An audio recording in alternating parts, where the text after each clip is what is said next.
After the cautious statements made at Suzuka by Vasseur, which hinted at a possible delay of updates, Ferrari has decided to bring the evolutionary package already in the Bahrain Grand Prix. And the focus is on the new aerodynamic bottom designed to reduce the instabilities of the SF25 and improve the generation of the load. Antonio Giovinazzi returned to Maranello to validate the innovations by studying the package at the simulator. In today's video, we are going to see everything in detail. We are also going to see how Leclerc is working to improve the understeer of the SF25 at the simulator. We have to talk about Red Bull, which could be an ally of Ferrari in the fight against McLaren. And in the end, we are also going to see the updates from McLaren itself. Before we start, if you like the videos, please leave a like, subscribe and turn on notifications. And now let's see everything in detail.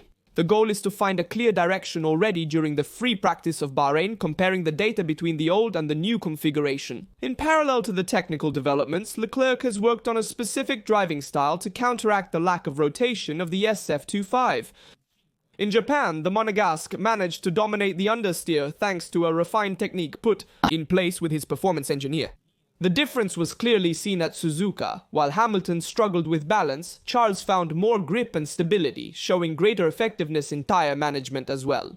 Both drivers have chosen different technical routes at Suzuka. Hamilton has highlighted issues related to ground clearance and the car's behavior when entering corners, suffering from both understeer and oversteer on exit. Leclerc's choice, on the other hand, proved to be more effective, so much so that the 7-time world champion decided to study it closely. In fact, Leclerc has developed a technique that involves a slight delay in the brake release phase. In practice, the Monegasque driver extends the braking slightly even when the wheels are already starting to lose load, maintaining a residual pressure that favors the rotation of the car's nose. A counterintuitive choice, but effective. Brake more, but in a controlled manner to compensate for understeer and gain time when entering a curve. If, on the other hand, you release the brake too early, the car would tend to slide towards the apex, increasing the understeer. This technique works particularly well with an understeering car. On the contrary, on a car that tends to oversteer, you anticipate the release to prevent the rear end from losing grip. The braking system of modern Formula 1 cars is extremely sophisticated and offers numerous parameters to adjust. At Ferrari, the focus now is on optimizing braking during all phases of corner entry from the first touch to the apex point. Leclerc has sent a strong signal. The potential of the SF25 can be unleashed, but it requires method and direction. Bahrain will be an important test bench to understand if the updates and the evolution in driving style can really change the face of Ferrari's season. Ferrari is working with a long-term vision to really become competitive again, and this thing to me has made me think. I too, in my own small way, have started thinking about the future, but with my savings. That's why I chose Money Farm, with whom this video is in collaboration. Money Farm is an online financial advisory service that has been making the world of investments simple and accessible since 2011, offering solutions designed for those who want to invest their savings over time in a personalized, digital, and transparent way. I started using it a few months ago after looking for a solution to start investing without becoming a finance expert or spending my days in front of charts. I chose their wealth management service, a service where a team of experts manages a diversified portfolio for me, built according to my risk profile and my goals. Everything is conveniently managed from an app or website, which is what convinced me. I always have everything under control, without stress, even when it comes to taxes, because Money Farm acts as a tax substitute. And then everything is super transparent, even about the costs. If you are interested in learning more, in the description you will find a link to open a first portfolio and receive a discount on management fees for the first 6 months. Also, you can fill out the questionnaire for free to find out your investor profile. It took me 5 minutes. I discovered I have a dynamic profile. I suggest trying it too, as it's free and has no commitments. Having said that, let's get back to us. And if not a part, we have to see how Ferrari's updates will go in Bahrain, and also the new driving style adopted by Leclerc, how it will adapt to the suckier track. We also have to see from the other Ferrari ally, namely Max Verstappen, and in particular Red Bull, because they can slow down the advance of McLaren. In fact, Max Verstappen's victory in Suzuka is a breath of fresh air not only for Red Bull but also for Ferrari. While McLaren seems set to take off, the Dutchman upset the balance. He is now just 1 point behind Lando Norris in the drivers' standings, a surprising result considering the technical superiority of the MCL39 over the RB21. Despite a still immature Red Bull, Verstappen continues to be the determining factor in the race for the title. The Dutchman stated unequivocally, "If I were in that other car, they wouldn't even see me." A provocation, but also a mental strategy to put pressure on opponents and strengthen his own leadership. His performances are giving precious time to the Milton Keynes engineers, who are struggling to bring truly effective updates. While waiting for an improved RB21, Verstappen single-handedly keeps the challenge alive. The return of Yuki Tsunoda to his position. Liam Lawson did not yield the hoped-for results. Even on his home track, the Japanese driver had an anonymous performance, confirming that the problem is not in the names but in the very nature of the car, increasingly modeled on Max's driving style. The Red Bull statement presenting Tsunoda as a reinforcement for the constructors' title race now seems rather forced. Horner's team therefore continues to race with one single car, a limit. Also evident in terms of race strategies, where Verstappen can only rely on himself. The first 3 races have been disappointing for Ferrari. Considered on the eve as McLaren's #1 antagonist, the team struggled to express the potential of the SF25, particularly due to issues related to ground clearance and the overall balance of the single-seater.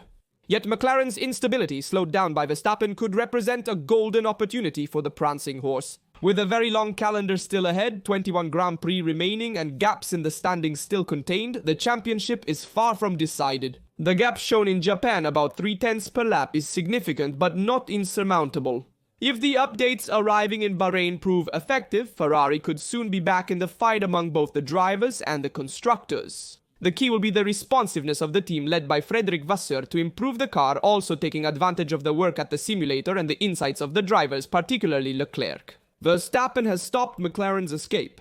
Now it's Ferrari's turn to seize the opportunity, and this is true. We also said it after the Suzuka Grand Prix that McLaren would have gone away without Verstappen there in front, because Verstappen kept all the gaps closer, so despite McLaren being the superior car in Japan, the Ferrari couldn't escape as desired. However, they can't rely on Verstappen to hinder McLaren. Ferrari itself also needs to try to recover and go ahead of both McLaren and Verstappen, who Red Bull is currently superior to Ferrari. The ground clearance issue, a technical limitation, needs to be resolved. The issue persists, impacting the single-seater's balance, as Hamilton also emphasized. The 7-time champion emphasized how the car is running with a higher ground clearance than optimal.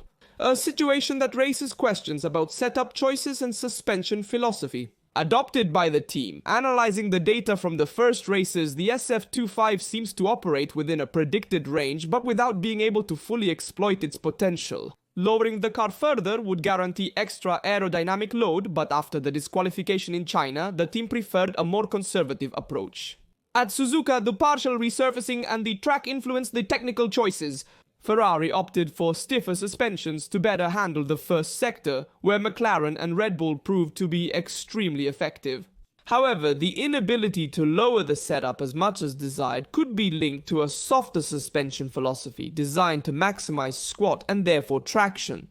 Squat is a parameter related to the sinking of the rear end during acceleration. It can be an advantage on other tracks, but Suzuka has shown its limits. By slightly stiffening the car, Ferrari could have gained some speed without compromising too much the slow phases. A direction that Leclerc partially explored with a different setup than Hamilton. The result? An imperfect balance that is worth about 0.2 per lap. A deficit that is particularly reflected on complex tracks like the one in Japan, where the operating window of the SF25 remains too narrow. The feeling is that the potential is there, but the full ability to express it is still lacking. The SF25 requires improved ground clearance. It appears no more sensitive to variations than other single-seaters in height, but today every Formula 1 car is extremely dependent on this parameter to generate downforce. Ferrari has still managed to ensure a good aerodynamic base, but without being able to fully exploit the ideal setup. And here an interesting question arises. Some teams seem to be able to lower their cars more, taking advantage of smart solutions at the edge of the regulations. In recent years, systems have emerged that can increase the flexion of the bottom while still falling within the limits imposed on the wear of the skid block. The sliders used to verify the legality of the ground clearance post-race. In this regulatory gray area, a significant slice of performance can be hidden. Ferrari might be forced to use slightly higher heights, even just 10.0787 inches, but in Formula 1 these minimal differences can be worth precious tenths. The feeling is that the team has not yet fully understood how to fully exploit the desired heights, and this directly affects the overall performance of the car. The Maranello team is working on these details to close the gap to consistently fight with McLaren and Red Bull again, but it will be crucial to solve the height issue and find a truly effective balance on all tracks. The key question is, what can we anticipate for the Bahrain Grand Prix? Let's examine the team's expectations and preparations. Red Bull arrives in Bahrain with more confidence, but with the awareness that McLaren remains the technical benchmark for this start of the season. The RB21 has shown clear limitations, especially in slow corners and in tire management aspects that will be central in the Sakir weekend. In fact, Bahrain is a track that presents a stop-and-go layout with numerous slow corners, long straights, and a very abrasive surface. Traction and tire management will be decisive, and Red Bull could suffer precisely in these areas. The single-seater designed by Pierre Rocher has shown difficulties in winter testing on this track, particularly in managing tire temperatures. Verstappen is aware of the challenges and said Bahrain is always very technical, and with the heat it will be a tough race for us. We still have room for improvement, especially in tire management and race pace. However, the strength of the RB21 remains its top speed and a particularly effective drag reduction system which could prove decisive in overtaking phases. With a McLaren still not fully incisive in the race, Red Bull hopes to limit the damage and stay hooked in the standings, but a lot will depend on the team's performance in more difficult conditions. Mercedes, on the other hand, arrives in the marshes with growing confidence. Despite a Japanese Grand Prix with more regrets than glory, the V16 has shown encouraging signs. Toto Wolff, not present at Suzuka due to a pre-scheduled rotation plan, remarked the following: "We had a good pace in practice, but we couldn't turn it into qualifying. With little degradation and a one-stop race, opportunities were limited. What gives hope is the overall solidity of the single-seater. The top speed is good, the traction out of the corners is competitive, and the drivers, Russell and Antonelli, are adapting well to the car." Toto Wolff said Bahrain will be crucial for evaluating progress. It's a rear-limited circuit, very harsh on the tires, with high temperatures and abrasive asphalt. All factors that penalized us in 2024, it will be interesting to see the new V16's performance. In short, the fourth round of the World Championship could clearly outline the current values on the field. Red Bull must confirm RB21 as growth in tougher conditions, while McLaren can leverage its technical edge. Ferrari and Mercedes need a strong response to keep up. Bahrain could be the first real crossroads of the 2025 season, and McLaren itself is working on the MCL39 to reduce its sensitivity. The McLaren MCL39 remains the technical benchmark of the season, but Max Verstappen's victory in Suzuka has shown that the walking team is not unbeatable. Red Bull, although imperfect, seized the opportunity. Now it's up to McLaren to show they can respond starting at the Bahrain Grand Prix. Suzuka has certainly left McLaren with a bitter taste. A race that could have turned into a clear success ended in a result below expectations, partly due to questionable strategic choices. But the potential of the McLaren MCL39 is not in question. Solid, balanced, predictable in driving, a stark contrast to the more complicated Red Bull RB21 and Ferrari SF25. Bahrain? However, it represents a historically unfavorable challenge for McLaren.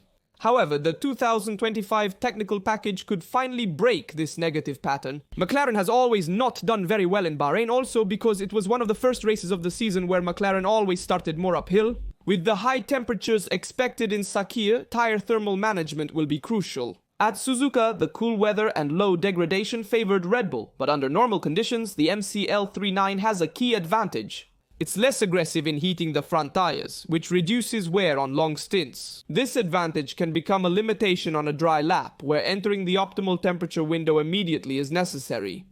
Furthermore, McLaren fears the risk of graining on the front tires when the tread thins and the compound cools more easily. McLaren has worked on the suspension kinematics to reduce the car's sensitivity in these conditions. Furthermore, the team is confirmed among the best in the ability to keep tire temperatures stable over long distances, a fundamental aspect for race management where Norris and Piastri could shine. The handling of the MCL39 remains the best on the grid, well-distributed aerodynamic load, excellent performance in medium-speed corners, and effective traction in slow sections. The balance between longitudinal and lateral grip allows the drivers to push with confidence at every stage of the lap. However, some rumors are starting to circulate about the topic of flexible wings, with some teams suspecting a particularly efficient use of aerodynamic surfaces at the limit of the regulations. Nothing official, but the efficiency of the MCL39 in some sections is such that it raises some doubts among the opponents. Bahrain will therefore be a crucial test. McLaren must showcase its capacity to capitalize on its technical edge, managing the car's sensitivity and tire behavior. The answers will come as early as Friday. Mario Isola revealed new tires for upcoming races. Miami will use C3, C4 and C5 tires, while Imola will feature C4, C5 and the new C6, the softest tire in Pirelli's range. Let me know your opinion. Who is favored for Bahrain between Ferrari, Red Bull, McLaren and Mercedes? Tell me your opinion, I'm curious. Reading and responding to everyone. Remember to like, subscribe and turn on notifications so you don't miss any new videos on this channel. I'll leave you with some related videos. See you in the next video from Rastro.